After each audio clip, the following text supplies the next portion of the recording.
श्री शिवाय नमस्तेभ्यम दोस्तों। भगवान शिव जी आपकी हर मनोकामना पूरी करें। इसी कामना के साथ आज का वीडियो हम शुरू करेंगे। दोस्तों, आज इस वीडियो में आपको विस्तार से जानकारी देने वाले हैं साल 2024 में पड़ने वाले 16 दिवसीय महालक्ष्मी व्रत के बारे में। आपको इस वीडियो में बताएंगे कि कितने व्रत रहना आवश्यक होता है, साथ ही साथ 16 दिवसीय पूजा व्रत के संपूर्ण नियम आपको इस वीडियो में बताने वाले हैं। साथ ही साथ आपको पूजा विधि भी बतलाने वाले हैं। तो दोस्तों, वीडियो को पूरा ध्यान से अंत तक देखिएगा, सुनिएगा। वीडियो पसंद जाए तो वीडियो को छोटा सा एक लाइक कर दीजिएगा और अपने ही चैनल को जरूर से सब्सक्राइब कर दीजिएगा। तो चलिए शुरू करते हैं। हर साल भाद्रपद माह के शुक्ल पक्ष की अष्टमी तिथि से महालक्ष्मी व्रत का शुभारंभ हो जाता है और अश्विन माह के कृष्ण पक्ष की अष्टमी तिथि पर इसका समापन होता है। महालक्ष्मी व्रत धन की देवी महालक्ष्मी को समर्पित है। इन पवित्र दिनों में माता लक्ष्मी की पूजा उपासना से धन संबंधित समस्याओं का नाश होता है। ये दोस्तों, आपको बतला देते हैं कि साल 2024 में 16 दिवसीय महालक्ष्मी का व्रत कब प्रारंभ हो रहा है और कब समाप्त और कब उद्यापन किया जाएगा।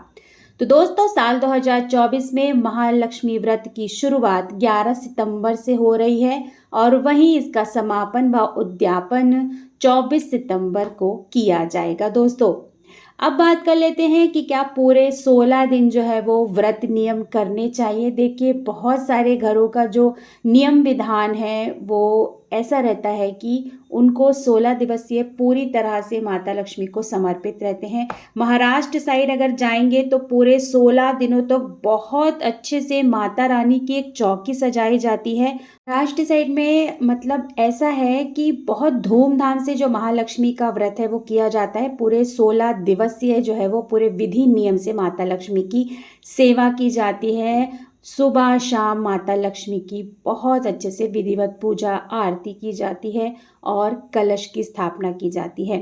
लेकिन हर घर में जो है अलग अलग नियम होते हैं। जैसे एमपी साइड देखा जाए और यूपी साइड देखा जाए जैसे, तो मतलब जिस दिन उद्यापन मतलब जिस दिन समापन होता है उस दिन जो है वो व्रत करते हैं।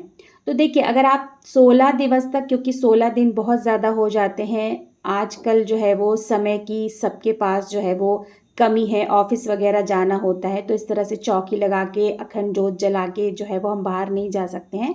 ऐसे में बहुत लोगों के घरों का ये विधान है कि जिस दिन महालक्ष्मी का समापन होता है, यानी जिस दिन उद्यापन होता है 16 दिवसीय महालक्ष्मी व्रत का, तो उस आखिरी दिन जो है वो विधिवत तरीके से व्रत किया जाता है और विधिवत तरीके से माता की चौकी लगाकर जोत जलाकर मतलब उनकी पूजा की जाती है और उसी दिन जो है वो व्रत किया जाता है।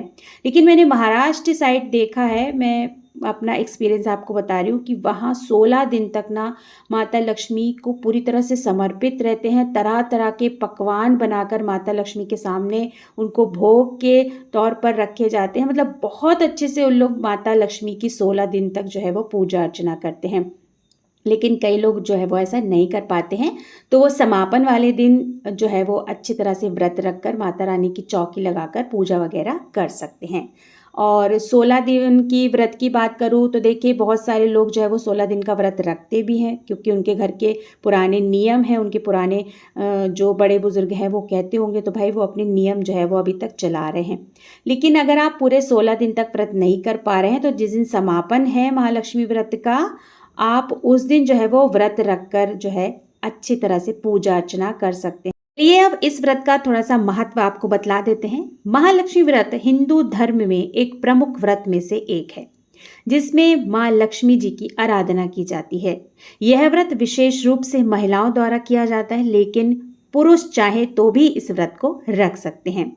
इस व्रत का मुख्य उद्देश्य परिवार की सुख समृद्धि और धन संपत्ति की प्राप्ति से है। ऐसा माना जाता है कि महालक्ष्मी व्रत करने से देवी लक्ष्मी की कृपा प्राप्त होती है और जीवन में आर्थिक संकट हमेशा दूर रहते हैं। आर्थिक संकटों का सामना नहीं करना पड़ता है। चलिए दोस्तों, आपको महालक्ष्मी की पूजन विधि बतला देते हैं। महालक्ष्मी व्रत के प्रतिदिन प्रातः काल में स्नान कर स्वच्छ वस्त्र धारण करें। महालक्ष्मी के समक्ष व्रत का संकल्प लें। पूजा के स्थान पर लक्ष्मी जी की प्रतिमा या फोटो या मूर्ति स्थापित करें। उन्हें फल फूल, चावल, हल्दी, कुमकुम, दीपक, अगरबत्ती, धूप बत्ती और मिठाई अर्पित करें। इसके बाद वहीं बैठकर महालक्ष्मी स्तोत्र का पाठ करें। महालक्ष्मी व्रत की कथा सुने। फिर शाम के समय व्रत का पारण करें और प्रसाद वितरण कर स्वयं प्रसाद ग्रहण करें। चलिए आपको 16 दिवसीय महालक्ष्मी के व्रत के कुछ महत्वपूर्ण नियम बता देते हैं। सबसे पहले आपको बता देते हैं कि महालक्ष्मी व्रत को गज लक्ष्मी व्रत के नाम से भी जाना जाता है। इस दिन गज यानी मिट्टी के हाथी की भी पूजा होती है महालक्ष्मी जी की पूजा के साथ साथ। बहुत सारे घरों का विधान है, जैसे कि हमारे यहाँ मैं खुद इस व्रत को करती हूँ, तो मिट्टी के हाथी लाए जाते हैं और फिर उनको चौकी लगाकर उनकी अच्छी तरह से जो है वो पूजा अर्चना की जाती है। तो चलिए आपको कुछ महत्वपूर्ण नियम बतला देते हैं। शास्त्रों के अनुसार महालक्ष्मी व्रत रखने वाले साधक को 16 दिनों तक तामसिक चीजों का सेवन नहीं करना चाहिए। घर में साफ सफाई का विशेष ख्याल रखें।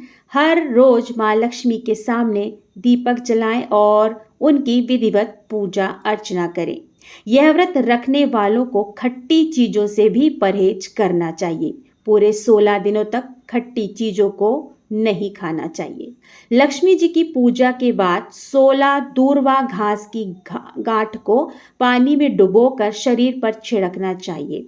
इन 16 दिनों में क्रोध अहंकार से बचें, किसी का अपमान न करें, वाणी में संयम रखें। दोस्तों, जो उद्यापन वाले दिन यानी 16 दिवसीय महालक्ष्मी के समापन वाले दिन चौकी लगाकर माता रानी की पूजा अर्चना करते हैं, व्रत वगैरह रखते हैं, तो उस दिन उनको सारी जो चीज़ें बनाई जाती हैं वो 16 बनाई जाती हैं। 16 श्रृंगार जो है वो माता लक्ष्मी को अर्पित किए जाते हैं। हमारे यहाँ गुड़ के और आटे के माता लक्ष्मी के 16 गहने बनाए जाते हैं।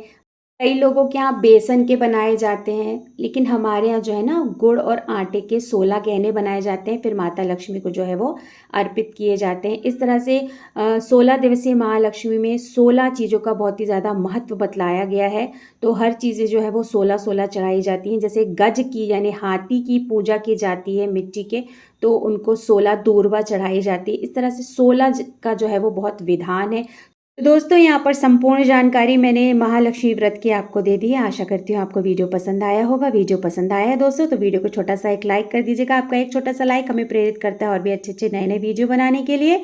बहुत जल्द मिलते हैं दोस्तों एक नई वीडियो के साथ। तब तक लिए श्री शिवाय नमस्तव्यम। धन्यवाद दोस्तों।